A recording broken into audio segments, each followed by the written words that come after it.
أنت العليم الحكيم ولا حول ولا قوة إلا بالله العلي العظيم. Surat 115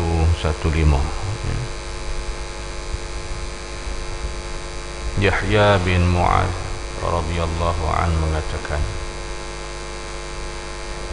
tarkud dunya kulliha akhdhul akhirah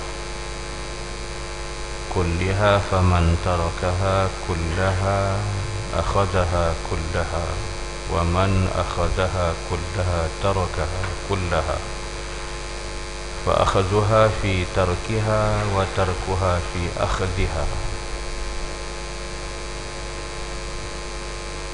Yang bermaksud meninggalkan dunia seluruhnya bermakna mengambil akhirat seluruhnya.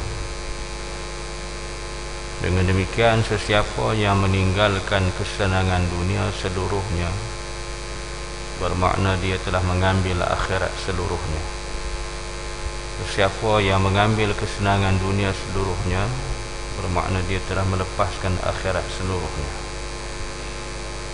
Dan yang ketiga, mencintai akhirat bermakna membenci kesenangan dunia, dan membenci kesenangan dunia bermakna mencintai akhirat. Ini tiga sikap kita kepada dunia. Jadi pandangan seorang daripada sahabat merupakan orang yang saleh, Yahya bin Mu'adz radhiyallahu anhu, yang menyatakan bahawa dunia yang Allah jadikan kepada kita ni, tuan-tuan, di dalam Al-Quran pun Allah sebut ad-dunya la'ibun wa lahwun. Dunia ni tempat senda gurau, main-main, dan bersifat dia sementara lah, tak kekal. Dan di atas dunia ni juga Tuhan jadikan kita sebagai, kalau kita dalam berkeinderaan atas muka bumi, kalau nak kapal terbang, dia transit transit buat sementara waktu, untuk kita nak mulakan balik penerbangan kita, perjalanan kita, pelayaran kita, nak menuju ke satu alam yang kekal abadi, itu alam akhirat. Jadi perjalanan kita untuk sampai ke alam akhirat, kita tak sama. Ada yang dulu, ada yang terkemudian, dan ada yang akhir. Jadi siapa yang akan dulu kemudian yang akhirnya, yang itu Allah juga yang menentukan. Kita tak ada daya upaya apa lah. Jadi dunia yang Allah Ta'ala bagi ini adalah bersifat sementara, yang dia tidak kekal. Dan kita ni juga adalah termasuk daripada isi dunia, yang terdiri isi dunia daripada makhluk yang berupa manusia, jin, haiwan dan tumbuh-tumbuhan, termasuk planet-planet yang ada yang Tuhan jadikan. Jadi apa yang dijadikan dunia ni bukanlah untuk menjadikan dia sebagai platform yang kekal, tetapi bersifat sementara. Jadi apakah sikap kita? Waktu kata pengarang kitab ni diberi kepada kita tiga sikap, tiga orang kata apa, PL kita di atas dunia ni, apa yang sikap kita nak ambil terhadap dunia yang Tuhan jadikan. Jadi ada orang yang atas dunia, dia ambil dunia semua dia, sepenuh masa, sepanjang hidup. Dia kira dunia aja, akhirat dia tak kira dah. Dan ada yang ambil dunia, ambil akhirat semuanya, dunia dia tak kira dah.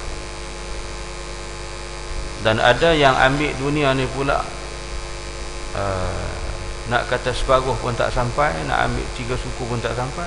Tapi dia kata dia ambil akhirat separuh, dunia akhirat separuh, dunia separuh.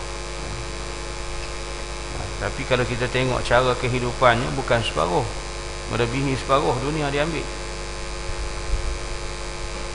Jadi inilah kita tengok apa pandangan Yahya bin Mu'adz radhiyallahu anhu. Jadi dia kata meninggalkan dunia seluruhnya bermakna mengambil akhirat seluruhnya. Jadi dengan demikian ada 3 perkara yang disebut pada kita. Pengarang kita apa nama Yahya bin Mu'adz. Dia kata sesiapa yang meninggalkan kesenangan dunia seluruhnya bermakna dia telah mengambil akhirat seluruhnya. Ini yang disebut juga dalam istilah ilmu tasawuf, yang dikatakan lahirnya golongan-golongan yang zuhud, orang yang zuhud. Jadi zuhud ni tuan-tuan boleh tengok dalam kupasan kitab Minhajul Abidin, dalam kitab Ihya Ulumuddin, dalam kitab apa lagi, Hidayatus Salikin, Sairus Salikin. Mereka menggunakan dunia bagi membawa kemenangan serta kejayaan yang kekal abadi di alam akhirat. Ini orang-orang yang bijak lah.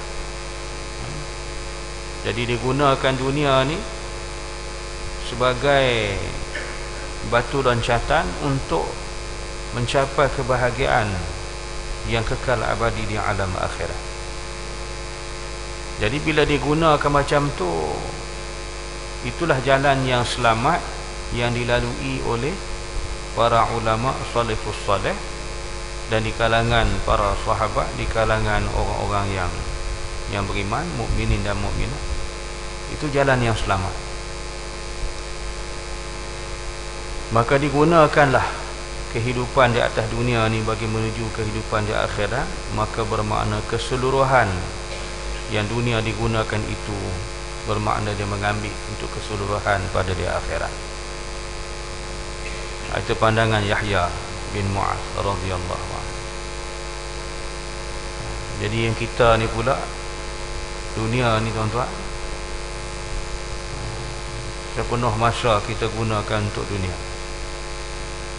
Sebab tu ahli dunia ni yang disebut dalam kitab Ihya, dia kata hubbud dunia, cinta kasih kepada dunia, sayang sungguh dengan dunia. Pagi, petang, siang, malam, seumur hidup cari kepuasan dunia. Buat kerja sampai langsung tak ingat apa untuk di alam akhirat. Itu balik kampung baru ni, sebab saya ingat tak nak balik dah, pergi balik kampung juga sebab emergency, bapak saudara sakit, birah sakit. Jadi dia orang telefon kata sakit, balik tengok. Balik kampung ziarah, jumpa kawan. Dia kata minta maaf lah, dia kata dia dengar cerita kata duk balik buat kuliah di kampung. Saya kata lama dah balik buat kuliah di kampung. Itulah dia kata tak sempat, dia kata saya meniaga ni, kata tak sempat nak mengaji. Allah, alasan yang tak munasabah. Dia benda nak mengaji ni tak ada kena-mengena dengan meniaga pun. Bahkan nak meniaga tu pun kena mengaji juga. Kalau tak ada ilmu meniaga, bodoh tak boleh meniaga. Apa benda pun nak kena mengaji. Tak. Dia kata dia meniaga, bukan meniaga 24 jam. Kita nak mengaji malam, lepas solat maghrib kita mengaji. Takkan waktu lepas maghrib tu ada orang nak meniaga lagi, nak jual beli lagi. Dan dia meniaga bukan meniaga kedai runcit, meniaga buah-buahan. Musim ada buah, meniaga lah. Musim tak ada buah, tak ada nak meniaga. Jadi alasan orang yang tak nak mengaji ni dengan itulah bila kita sebut, orang kata kita nak menghukumkan orang, tapi sikap dan fi'il mereka ni menggambarkan orang-orang yang munafiqun, yang munafik. Dia jadi lagu tu lah. Buat alasan yang tak munasabah. Dan kita tahulah dia berniaga tu waktu mana kan? Dan musim tu pula, musim buah-buahan ni bukan dia sepanjang masa pun. Ada masanya putus juga, tak ada buah-buahan. Jadi kita punya alasan, kita payah, susah kita berniaga. Tak susah mana, cuma kita ni tak. Orang yang nak mengaji ni, dia sanggup meninggalkan masa, dia sanggup pergi jauh walaupun benda tu memerlukan kos yang tinggi. Kita tengok orang yang nak mengaji sanggup meninggalkan kampung halaman, tinggal ibu bapa, tinggal adik-beradik, keluarga, pergi berseorangan nak mengaji sampai ke dunia mana lah. Pasal apa? Nak mencari ilmu, nak belajar. Ni kita, Allah, surau masjid boleh kata depan rumah, tiba-tiba kata tak ada masa. Ni satu alasan tak munasabah, sengaja buat alasan. Maka besok kita akan menjawab dengan Allah Subhanahu Wa Taala. Dengan kita manusia sama manusia ni, kita apa sangat yang kita boleh nak buat? Dia beri alasan, kata sibuk, itu kita tak boleh nak kata apa. Tapi besok dia akan jawab dengan Allah Subhanahu Wa Taala. Sibuk urusan dunia. Orang yang kerja pejabat macam tu juga, orang berniaga. Itu yang kadang-kadang bila kita nak pergi beli tu jadi tak tahu tuan-tuan macam mana. Saya punya ni lah, bila nak pergi beli tu terhenti seketika. Sebab apa? Kita nampak dengan terang, dengan jelas, daripada pagi sampai ke petang sampai ke malam, sampai pagi besok duduk kat situ lah kan, dengan tak semayang, dengan tak apa, hanya kita tengok dia makan kan? Lepas itu hilang ke mana, mungkin pergi mandi, buang air kan? Dah makan ni kencing berak kena buang dah. Kemudian tu datang balik duduk situ pula buat kerja. Lepas tu jual barang dia pula. Kita nak pergi beli tu jadi Allah, jadi terhenti. Keinginan nak makan tu ada, tapi bila tengok sikap macam tu punya perangai manusia ni, tak jadi nak beli. Dia tambah hari raya ni kan, dia punya bakar lemang, la ilaha illallah, susu. Yang kita duk bayang besok tu kita akan dibakar dalam neraka macam tu, dengan tak semayang, dengan astagfirullah. Ni kita duk bakar lemang, besok Allah akan bakar kita tu. Sebab kita ni tinggal tak solat. Lepas tu kita lepas sembahyang pergi beli lemang kat dia. Betul. Kita reda pergi beli dekat orang meruntuh tiang agama Allah Subhanahu Wa Taala.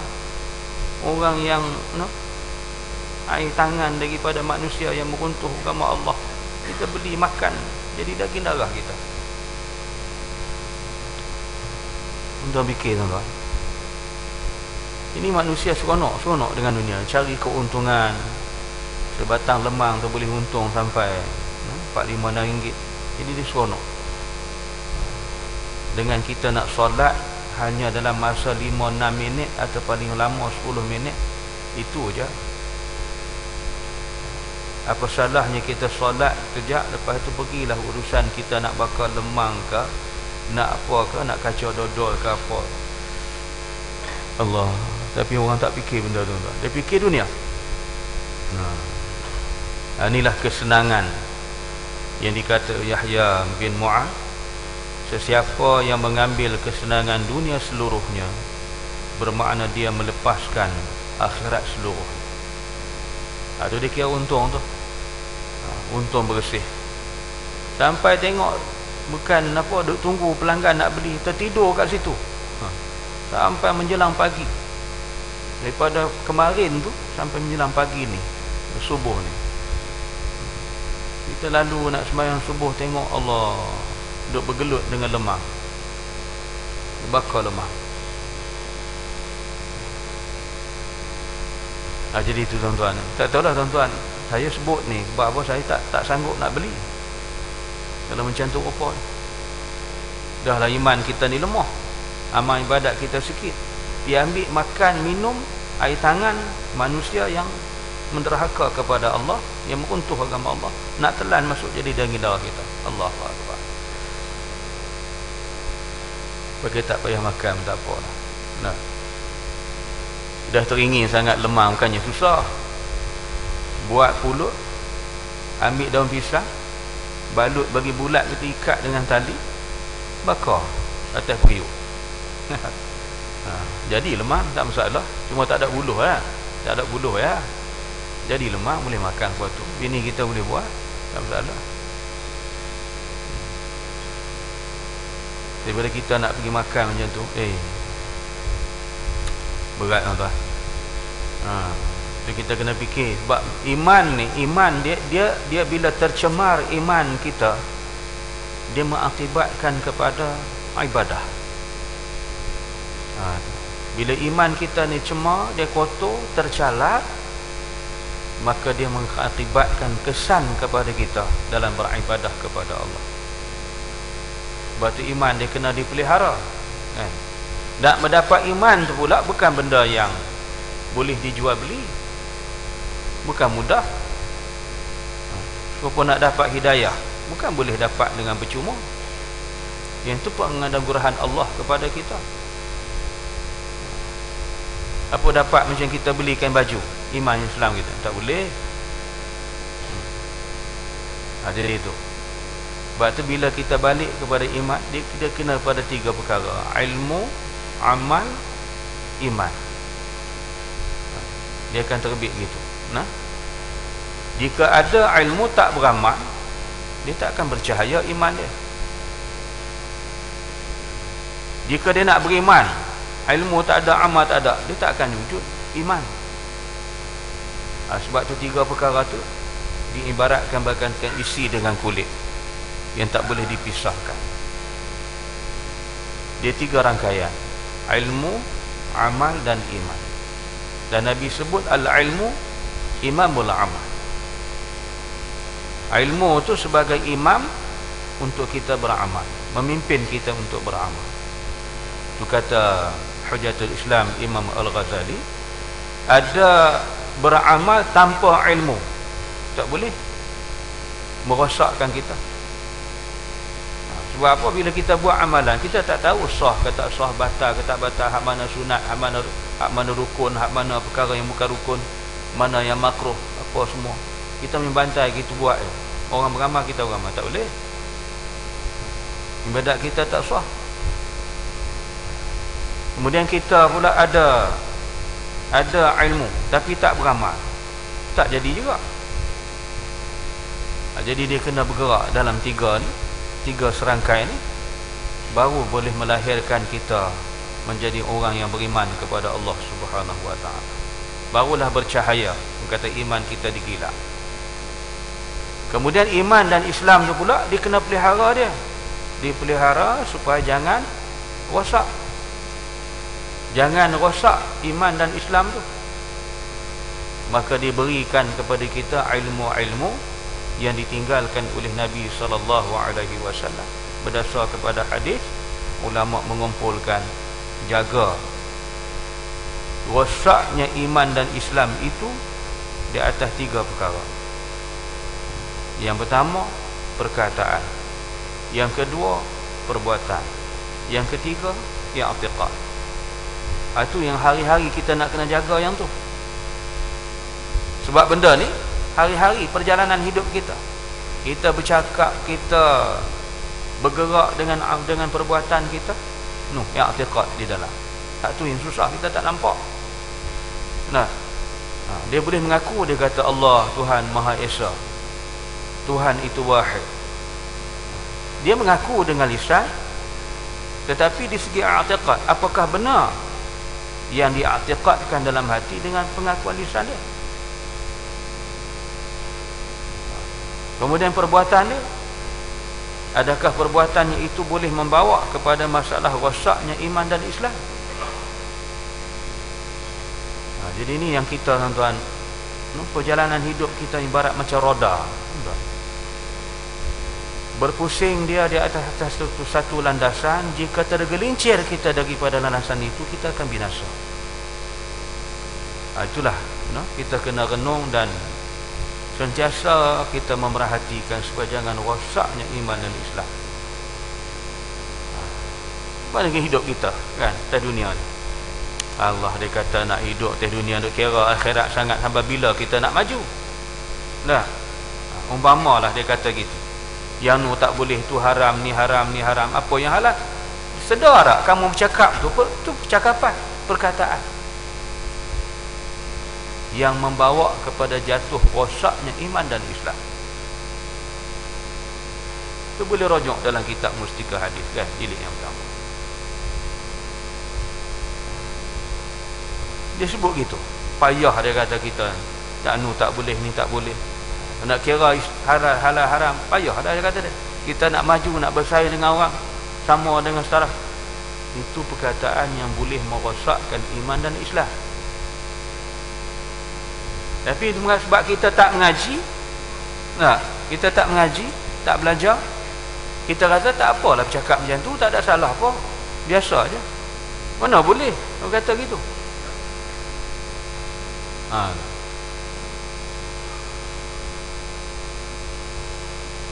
Jadi ni kita tu. Sebab tu kita dalam urusan kita, Allah dia kata lebih kurang biarlah, dia kata janji kita boleh hidup mewah. Dosa duk kira lah, kata dia, lebih kurang tak apalah, sikit sebanyak.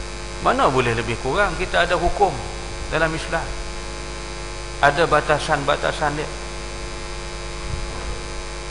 Itu yang sampai kita dalam bab penyembelihan, kita duk fikir pukul 3 pagi bermula kita sembelih ayam, pukul 7 boleh jual di pasaran, boleh dipasarkan.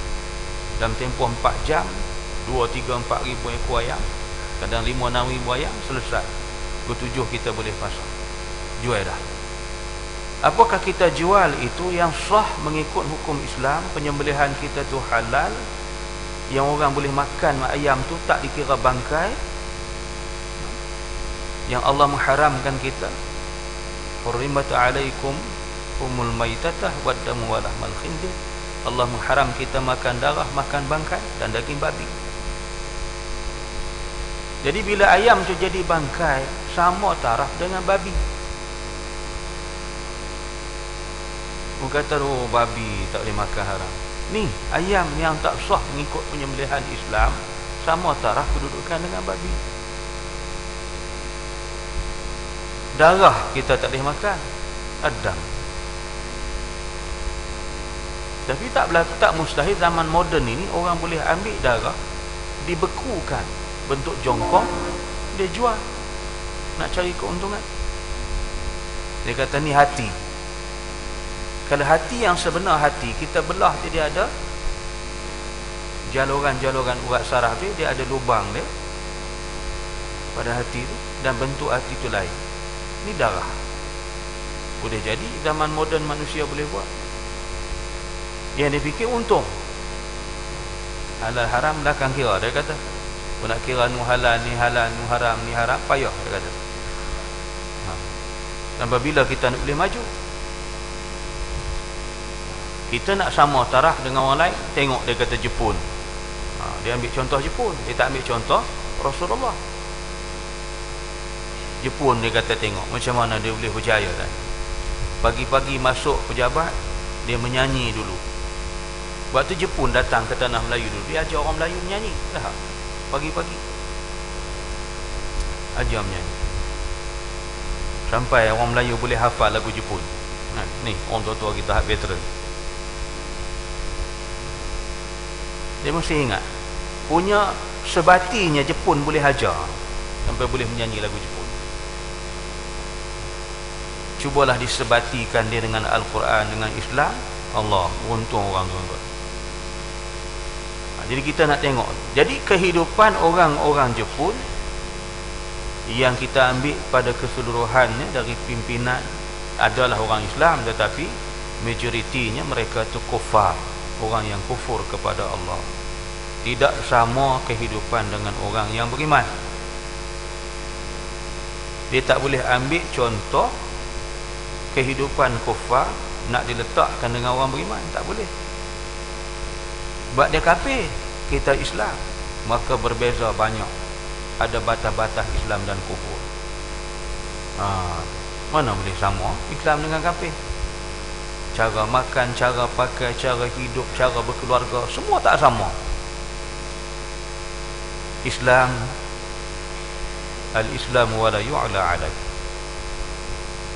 Sungguh Islam tu ada ketinggian, ada izzah yang tersendiri, yang berdasarkan kitabullah, Al-Quran dan hadis Nabi. Tu kita kena pelihara tu. Jaga elok-elok percakapan kita, perbuatan kita yang boleh membawa kepada kita rosaknya iman dan Islam. Jadi bagi orang yang fikir kesenangan dunia ni, maka dia seronok dengan dunia keseluruhan. Ada tengok pagi-pagi keluar dengan subuh tak sembahyang, pergi kerja, sampai kerja balik petang rehat sekejap 1 jam, mandi, lepas mandi bawa teksi. Minta maaf kalau kena ni, jangan, saya tak tahu tuan. Ni cerita, kalau kena kebetulan kan. Petang pukul 6 bawa teksi sampai pukul 3 pagi, balik rehat tidur, bangun besok pukul 6. Lepas tu hari Sabtu Ahad, bangun pagi-pagi, makan minum sarapan, galah mesin rumput, naik motor pula. Kita hanya rumah orang keliling taman, siapa nak potong rumput.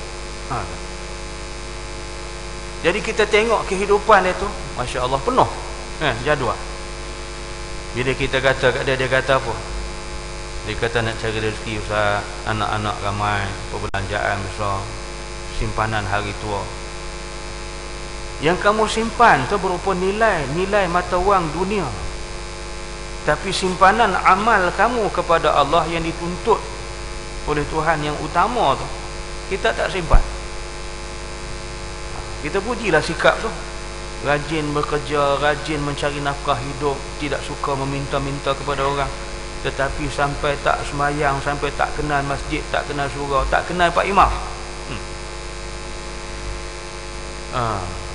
Tiba hari raya Korban kan? Tiba hari raya Korban, dia semayang seminggu sekali aja, hari Jumaat. Hari Jumaat seminggu sekali, setahun 2 kali, raya puasa, raya haji. Hak lain tak. Tiba hari Korban, mari masjid, ada duit lebih, dia nak buat korban. Dia bawa lembu dia mari masjid. Dia tanya, mana Pak Imam? Pak Imam pun tak kenal. Lagi lembu tu kalau boleh bercakap, dia kata, tu Pak Imam. Tapi saya lembu tak boleh cakap. Lembu tu tenung Pak Imam. Dia kenal, ni Pak Imam. Yang tuan lembu tak kenal Pak Imam. Berasyik kerja, makan, cari, minum dia. La ilaha illallah. Sampai dibahasakan orang kampung kata, baju tu tak kering peluh. Ni cerita ahli dunia tak? La ilaha illallah. Dia tak kenal apa imam ke ustaz ke apa kata, tak. Tok-tok guru ahli ulama tak. Siapa tak kenal? Jadi hidup dia makan, minum, kencing, berak, puas nafsu, kerja. Samalah dengan kebau. Itu kata naqib saya dulu ni, Allah irham, Pak Syekh Azmi, dalam usrah kami malam. Dia kata, esok mati, besok Tuhan tanya kebau, kamu hidup di dunia, manusia berdialog dengan binatang. Minta maaf, dia kata manusia berdialog dengan binatang. Kebau tanya manusia, kamu hidup di muka bumi buat apa? Kata manusia, aku makan, minum. Kebau kata, aku pun makan, minum. Lagi buat apa? Dia kata, aku menikah, beranak pinak, berkeluarga. Kebau kata, aku lagi champion pakar, sampai musim hak siapa pukul sapu, tak kira. Anak aku pukul sapu, cucu aku pukul sapu kan. Dia tak ada hukum. Tak angkat nikah lagi pakar. Kita kena angkat nikah dulu. Lepas tu kata dia, kencing berak. Aku pun serupa juga. Dah makan kena kencing kena berak. Lain buat kerja. Aku pun kerja juga. Manusia gunakan aku untuk sawah padi lah gitu gini. Lain tak ada apa, tidur. Kata aku pun tidur, kata kebal. Lain-lain tak ada itu. Kalau gitu samalah kita, kata dia. Pak Syekh Hazmi arwah dia cerita. Kalau gitu samalah kita, kata dia. Kebal ni kata kat manusia. Tapi yang anehnya, kebal tak masuk neraka, tuan-tuan. Yang masuk neraka kita. Dan ini Allah Ta'ala telah pun sebut di dalam Al-Quran. Kalau kita baca Quran selalu kita jumpalah yang Allah mengisahkan binatang-binatang kembali ke alam dia, tapi tak dimasuk ke dalam neraka. Yang kita ni masuk ke dalam neraka. Lalu manusia ini menyesal dan mereka mengatakan, aduhai, alangkah baiknya kalau kami jadi itu jadi ini. Sehingga kan orang kafir pun menyesal. Wa yaqulul kafiru ya laitani kuntu turaba. Orang kafir kata, ya Allah, alangkah baiknya wahai Tuhan kalau kami dulu jadi tanah. Jadi tanah. Menyesal yang tiada ada faedah. Dia tengok babi nak, babi Allah, binatang yang Allah hukumkan najis mughallazah, najis yang berat. Dia pun tak masuk neraka. Anjing, babi semua tak masuk. Tapi manusia masuk dalam neraka. Siapa lebih buruk dan hina daripada anjing dan babi? Tuan-tuan. Jadi sebab itulah kita jangan jadi ambil dunia sampai kita lupa akhirat dan lepas akhirat. Dan yang ketiga, mencintai akhirat bermakna memberi kesenangan dunia. Dan memberi kesenangan dunia bermakna mencintai akhirat. Jadi katanya yang ketiga, mencintai akhirat, kita benci kesenangan dunia. Maksud kata benci ni bukanlah kita benci sampai kita tolak, buang, sampai tak diguna, tak dipakai. Tak. Kita guna bagi keperluan untuk mendapat kebahagiaan di akhirat. Yang tu tak salah. Ya. Nak guna dia untuk membawa kebahagiaan di akhirat tu. Yang lebih daripada itu kita tak suka. Maksudnya gitu. Lebih daripada itu kita tak suka, kita benci, kita takut. Tu yang disebut kita ni tiga tu kan. Hubbud dunia, hubbul mal, hubbud jah. Cintakan dunia, cintakan harta, cinta kasih sayang kepada pangkat, darjah kebesaran. Tu orang sanggup beli datuk. Dunia hari ni lah, di negara kita, nak dapat datuk orang sanggup beli, bayar duit. Oh, dapat datuk, kan dah hebat apa pun. Cuma bila kita berjalan ke mana, oh tu datuk. Tapi beli barang kena bayar juga datuk pun. Dah, mana tu kedai bagi cuma dia pun beli. Apa istimewa? Tak ada benda. Cuma gah di segi nama. Kata datuk. Bini pun dah isteri suami datuk, datin. Kan bila berjalan ke mana, tu datin. Kita kembang tak kira, orang panggil datin. Dah tak ada apa. Nisbah ni dah tak ada. Tu saya tanyakan kawan kita. Saya tanya kawan. Dia kata, datuk, dia dapat apa? Dia kata tak ada apa, tapi bila tiba hari keputeraan sultan, kena belanja lebih lah. Dibagi kat sultan. Ingatkan sultan bagi kita, tak, kita kena bagi sultan. Jangan tu buat naya boleh, dia kata. Kita kena belanja lebih, bagi kat sultan.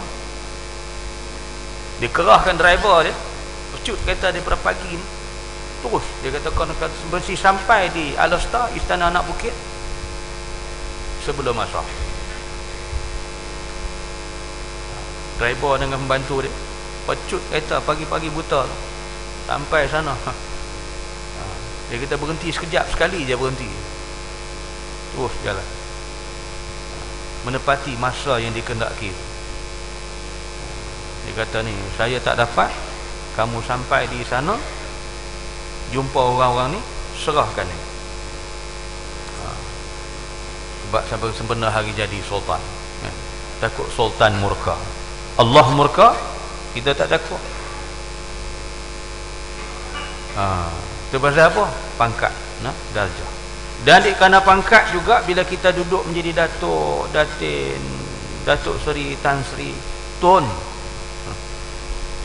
maka kita ni tuan-tuan, dah timbullah satu masalah lain pula, yang kita ni rasa keegoan kita, ego dengan pangkat kebesaran, seolah-olah kita ni tak boleh diambil tindakan undang-undang kepada kita. Inilah kesilapan.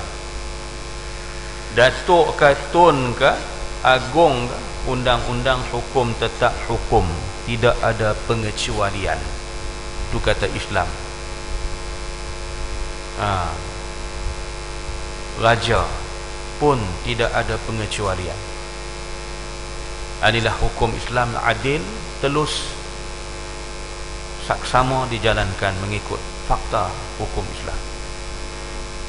Tapi kalau raja dikecualikan, ini bukan hukum Islam, itu hukum yang dibuat oleh manusia. Kalau tun ada pengecualian, itu hukum manusia, bukan hukum Allah.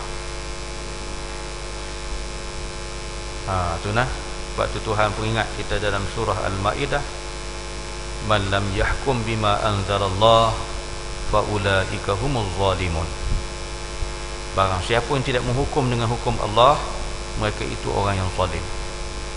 Zalim diterjemahkan oleh para ulama mufassirin dan ulama-ulama di segi fiqh, meletakkan satu perkara yang tidak tepat pada hukumnya. Seperti mana kita letak yang haram di tempat halal, halal di tempat haram, kita pindah. Ini zalim.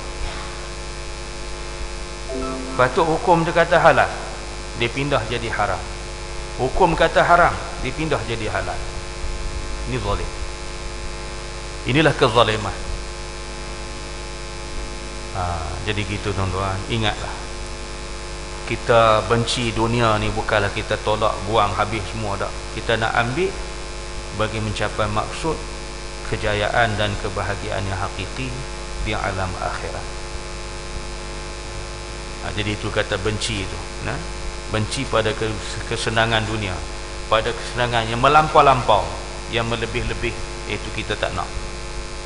Ambil pada sekadar yang dituntut, yang dibolehkan dalam agama. Kerana dunialah kita akan mendapat kebahagiaan di akhirat, dan kerana dunia juga kita akan mendapat kesengsaraan dan kecelakaan di alam akhirat. Wallahu a'lam.